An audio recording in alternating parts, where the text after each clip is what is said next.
दोस्तों, आज की कहानी है बिना दहेज वाली बहू। अगर कहानी आपको अच्छी लगे तो वीडियो को लाइक करें, शेयर करें और सब्सक्राइब करें। यह कहानी पूर्णतः काल्पनिक है, एक पारिवारिक कहानी जिसका किसी व्यक्ति समाज से कोई संबंध नहीं है। नीलम ने आलोक के लिए चाय लाकर मेज पर रख दी और चुपचाप मेज के पास पड़ी कुर्सी पर बैठ केतली से प्याले में चाय डालने लगी। आलोक ने नीलम के झुके हुए मुख पर दृष्टि डाली। लगता था वह अभी अभी रोकर उठी है। आलोक रोजाना ही नीलम को उदास देखता है। वैसे नीलम रोती बहुत कम है। वह समझता है कि नीलम के रोने का कारण क्या हो सकता है, इसलिए उसने पूछकर नीलम को दोबारा रुलाना ठीक नहीं समझा। उसने कोमल स्वर में पूछा, माँ और पिताजी ने चाय पी ली? नहीं, नीलम के स्वर में हल्का सा कंपन था। क्यों? माँ जी कहती हैं कि उन्हें इस कदर थकावट महसूस हो रही है कि चाय पीने के लिए बैठ नहीं सकती और पिताजी को चाय नुकसान करती है, तो पिताजी को दूध दे देती। ले गई थी, किंतु उन्होंने कहा कि दूध उन्हें हजम नहीं होता। आलोक चाय का प्याला हाथ में लेकर माता पिता के कमरे की ओर जाने लगा तो नीलम धीरे से बोली, पहले आप चाय पी लेते, तब तक उनकी थकान भी कुछ कम हो जाती। तुम पियो, मेरे इंतजार में मत बैठी रहना। माँ को चाय पिलाकर अभी आता हूँ।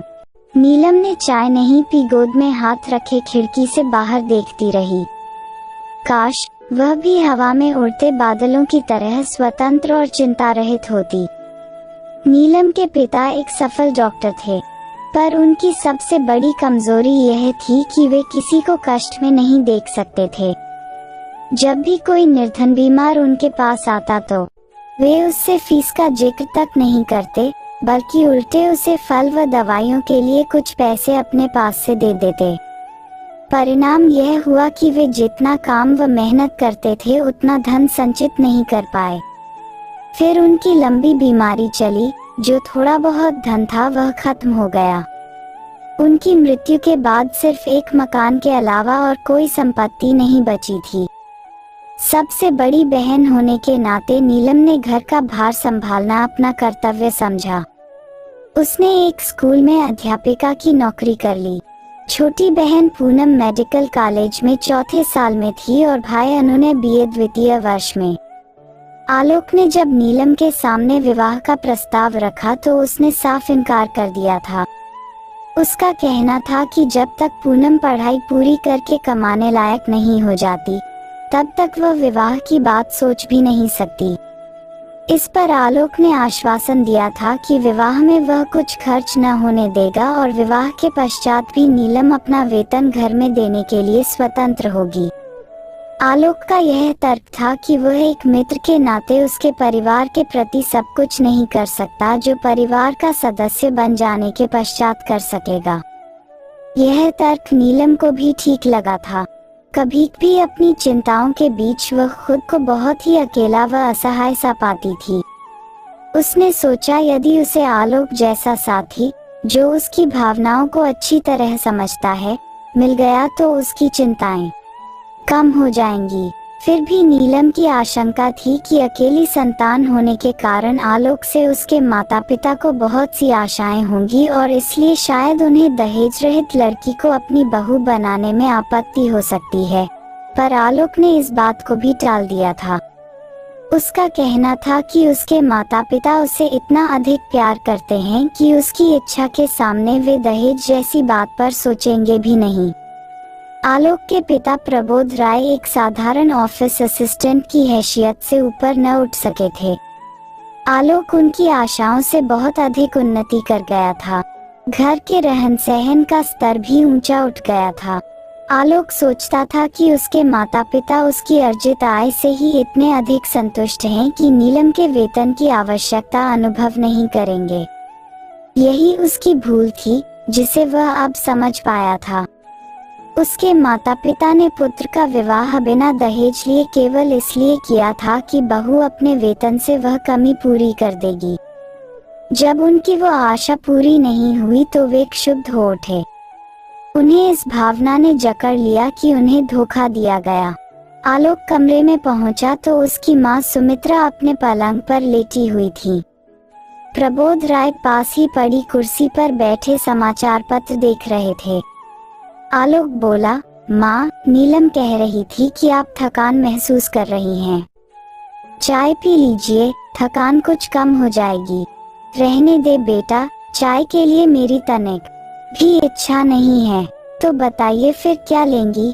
नीलम पिताजी के लिए मौसमी का रस निकाल रही है, आपके लिए भी निकाल देगी। रहने दे, मैं रस नहीं पीऊंगी। मैं तेरी माँ हूँ, क्या मुझे अच्छा लगता है कि मैं अपने खर्चे बढ़ा कर तेरे ऊपर बोझ बन जाऊं? क्या करूं, उम्र से मजबूर हूँ, अब काम नहीं होता। तो फिर क्यों नहीं नीलम को रोटी बनाने देती? वह तो कहती है कि सुबह आप दोनों के लिए पूरा भोजन बनाकर स्कूल जा सकती है। कैसी बातें कर रहा है आलोक? 7 बजे का पका खाना 12 बजे तक बासी नहीं हो जाएगा? तूने कभी अपने पिताजी को ठंडा फुल्का खाते देखा है? फिर एक ठंडी सांस ले माँ बोली, माँ बाप पुत्र का विवाह कितने अरमानों से करते हैं। घर में बहू आएगी, रौनक होगी, शरीर को आराम मिलेगा। फिर एक और लंबी सांस छोड़कर बोली, खैर इसमें किसी का क्या दोष, अपना अपना समय है। श्याम सुंदर लाल 25 लाख रुपए नकद और एक कार देने का वादा कर रहे थे। कैसी बातें करती हो माँ? जो लड़की इतनी रकम लेकर आती वो क्या आपको रस निकाल कर देती? कार में उसे फिल्में दिखाने और शॉपिंग कराने में ही मेरा आधे से ज्यादा वेतन स्वाहा हो जाता। ऊपर से उसके उलाहने सुनने को मिलते कि उसके मायके में तो इतने नौकर चाकर काम करते थे। और माँ, यदि मेरा विवाह अभी हुआ ही ना होता तो क्या होता? यदि नीलम कुछ लाए नहीं तो वह अपने ऊपर खर्च भी तो कुछ नहीं कराती। तुमसे इतनी बार मैंने कहा है कि नौकर रख लो, पर तुम्हें तो नौकर के हाथ का खाना ही पसंद नहीं। अब तुम ही बताओ कि यह समस्या कैसे हल हो। सुमित्रा के पास जो समाधान था वह उसके बिना बताए भी आलोक जानता था, सो वह चुप रही। आलोक ही फिर बोला, थोड़े दिन और धीरज रखो माँ, पूनम ने आखिरी वर्ष की परीक्षा दे दी है, अब उसका खर्च तो समाप्त हो ही जाएगा।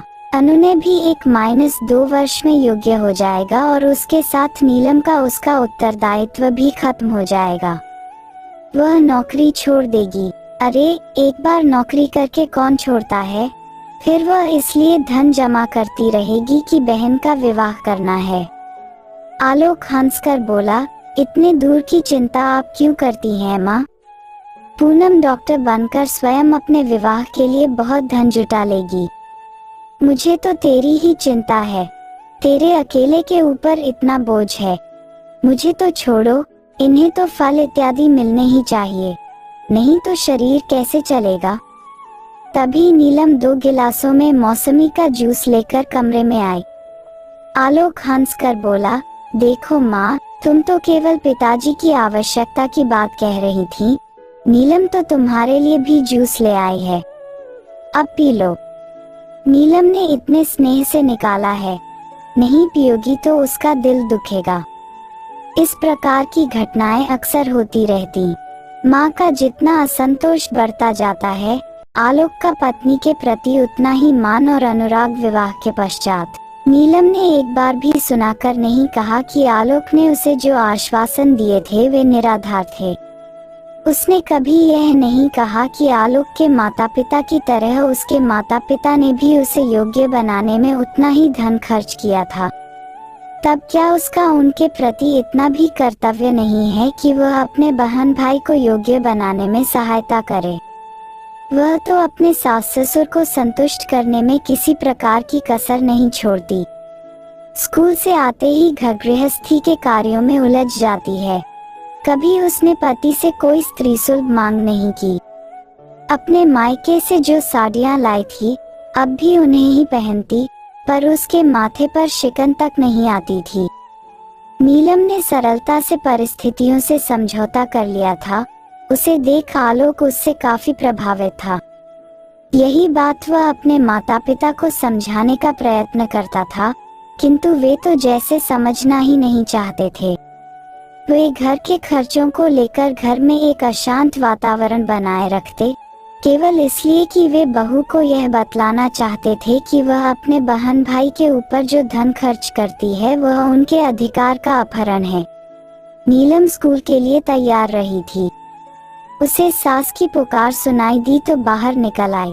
पड़ोस के 2 लड़कों ने उन्हें बताया कि प्रबोध राय जब अपने नियम के अनुसार सुबह की सैर के बाद घर लौट रहे थे, तब एक स्कूटर वाला उन्हें धक्का देकर भाग निकला और वे सड़क पर गिरे पड़े हैं। नीलम तुरंत घटनास्थल पर पहुंची। ससुर बेहोश पड़े थे। नीलम कुछ लोगों की सहायता से उन्हें उठाकर घर लाई। उसने जल्दी से पूनम को फोन किया। पूनम ने कहा कि वे चिंता न करें, वह जल्दी ही एम्बुलेंस लेकर आ रही है। नीलम ने छुट्टी के लिए स्कूल फोन कर दिया और घर आकर अस्पताल के लिए जरूरी सामान रखने लगी। तभी पूनम आ गई। जितनी तत्कालीन चिकित्सा करना संभव था उसने की और उन्हें अस्पताल ले गई। पूनम अपने स्वभाव व व्यवहार के कारण पूरे अस्पताल में सर्वप्रिय थी। यह जानकर कि उसका कोई निकट संबंधी अस्पताल में भर्ती होने आया है, उसके मित्रों और संबंधित डॉक्टरों ने सब प्रबंध कर दिए। घबराहट के कारण सुमित्रा को लग रहा था कि वह शक्तिरहित होती जा रही है। सारे अस्पताल में एक हलचल सी मची हुई थी। वह कभी सोच भी नहीं सकती थी कि कभी उसके रिटायर्ड पति को इस प्रकार का विशेष इलाज उपलब्ध हो सकेगा। बीच बीच में नीलम आकर सास को धीरज बंधाने का प्रयत्न करती। आलोक ऑफिस के कार्य से कहीं बाहर गया हुआ था। नीलम ने उसे भी इस घटना की सूचना दे दी। अनु ने समाचार पाते ही तुरंत आ गया था।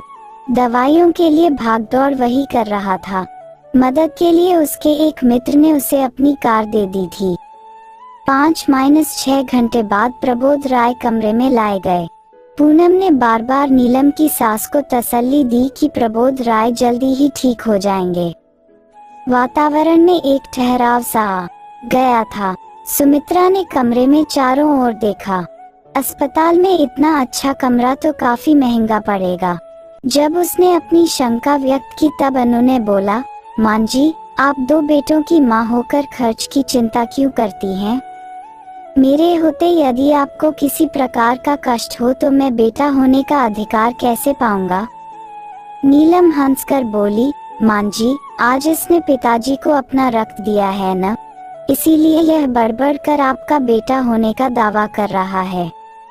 यह सुन सुमित्रा की आंखें छलछला आईं।